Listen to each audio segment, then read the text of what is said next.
As a police officer, Jim Bomford saved lives, from rescuing a man from a burning car to pulling a young woman from the side of a bridge. Turned out to be he was trying to throw his wife off the bridge. And I stopped and managed to subdue him. And one day, a driver pulled in front of a squad car and appeared to pass out. And I got out and went to see if the guy was sick or if he was hurt. And he walked into an ambush. And I opened up the door and he grabbed me by the shirt and dragged me with the car, and the car hit the concrete abutment. It crushed his legs and left him permanently and totally disabled. The stupid part is I'd do it again. Then, to thank disabled first responders for their sacrifice, in 2016, Florida voters passed Amendment 3. As it's worded, it gives a property tax exemption to totally and permanently disabled first responders living in Florida. These are the guys that went in harm's way, and harm got them. But then the state legislature excluded most permanently and totally disabled first responders living in Florida. Myself and my 66 other colleagues that would have to administer this exemption were shocked. And we found some of the lawmakers who voted for this were also shocked. It wasn't clear, I think. Because they say they did it by mistake. And that's our problem. We have a bad communication problem. They say they thought they were implementing the amendment as passed by nearly 84% of the voters. But one former representative, Larry Metz, added a line in the bill stating injuries had to occur while serving in Florida or in an operation authorized by the state. And other lawmakers missed it. So I was very disappointed when you told me today that anybody from New York or anywhere else cannot get the tax break. In 2018, Metz sent us a letter stating it's a policy judgment that Florida homeowners should not have to pay higher taxes to subsidize first responders who worked out of state prior to moving to Florida.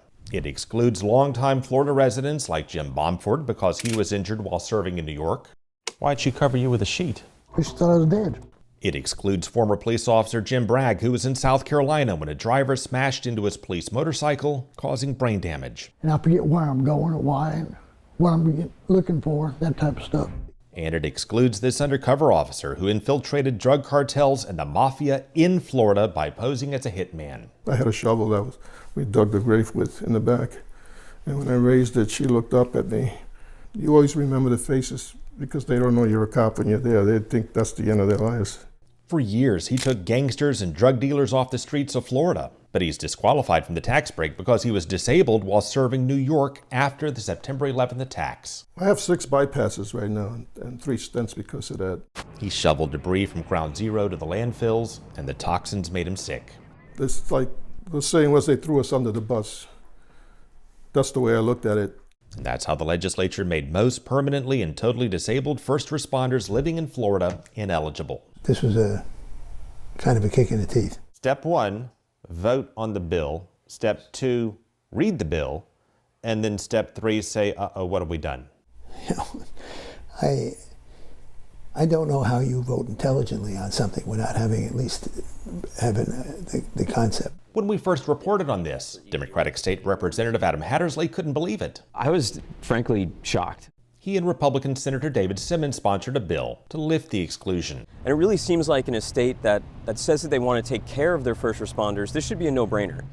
Florida Tax Watch cited state data showing it would have cost up to $6.4 million, or up to 0.02% of state property tax collections. That's all that would have been needed to cover the loss of tax revenue. But Hattersley said another representative, Bobby Payne, stalled it in the committee he chaired. And he told me that I needed to go through his legislative staff. I went down and spent a lot of personal time with the staff director from that committee. His pushback was the representative who filed and sponsored the enacting legislation however many years ago was a smart guy, and I'm sure that he did this right. That was it. After Hattersley and Simmons, other Democrats and Republicans sponsored it again, and it stalled again. It was one of those bills we didn't get to that year. And I would be surprised if we don't continue to fight for it. Representative Tommy Gregory co-sponsored it in 2020. Do you plan, as a prior co-sponsor, to bring this up again? I'll tell you what, I would love to. Yeah, I think this bill would enjoy a lot of interest, again, from both sides of the aisle. But we called Gregory and the 9 other lawmakers still in office who co-sponsored this in the past, and none said they sponsored or plan to sponsor it in 2023. And that's where the trail appears to have run cold. It kills you. You can't protect your own family. For a decorated officer with crushed knees and advanced Parkinson's and a wife ailing from Alzheimer's, Jim Bomford said that property tax exemption could have helped. You have no idea how much it costs to have a caretaker for your wife. This is my wife of 40 years, and she don't know me.